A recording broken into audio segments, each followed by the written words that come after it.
I wanted to ask you, while I have you here, if you've been receiving complaints or if you are aware of folks reaching out about data center construction impact on drinking water quality.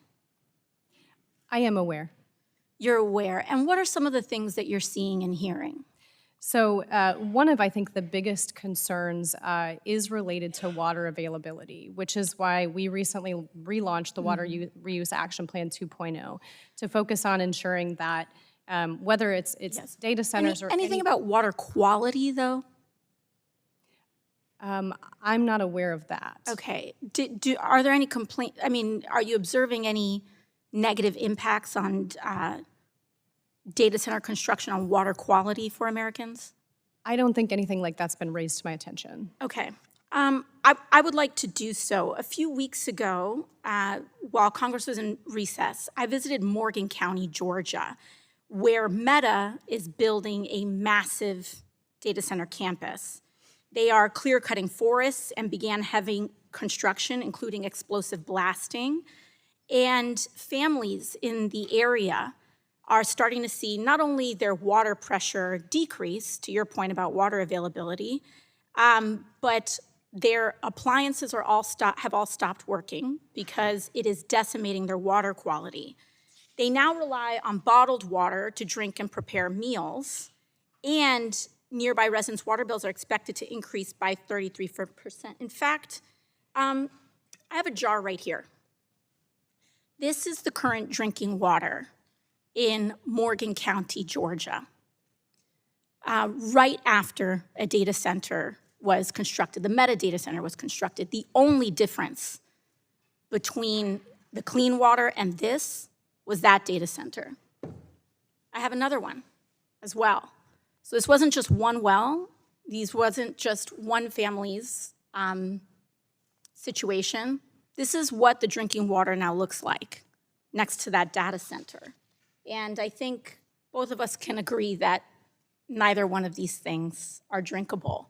These families now have to ship, in a rural area, have to ship water to their house in order to cook and bathe themselves. Now, I'm curious if the EPA plans any investigations on how data centers are affecting water quality and availability. I understand what you said about the rule, but are there going to be any open investigations on this issue? So as soon as I get back to the office, I will be looking into exactly what you've just talked about, because anywhere, whatever type of construction it is a priority to ensure that water quality standards established by EPA are being met. And so we'll be looking into that certainly. Thank you. I sincerely appreciate that because I think this is of utmost importance, and we're seeing this happening across the country. I'd also like to ask about the administration's push to build more data centers by fast-tracking construction. Because the administration's been issuing executive orders to fast-track data center construction when we know that water quality is encountering major issues. Are there any mandates for data centers to do water quality testing prior to construction? Of like coming from a public water supply, drinking water supply sampling? Wells, yeah. I'm not aware of anything like that. However, it doesn't mean I'm just not aware of it. It might exist, but I'm not. Yes, of course. I think it's important that you as an agency official, we have to make sure we're doing these investigations. And then us on a congressional level, I'd like to note that I think it's of utmost importance that we also launch congressional investigations into this matter as well, so that we can partner with the EPA and ensure that the drinking water for this country continues to be safe and accessible for the American people. So thank you, Administrator. Thank you. If you like this video, then like, share, and subscribe to Mirror Now.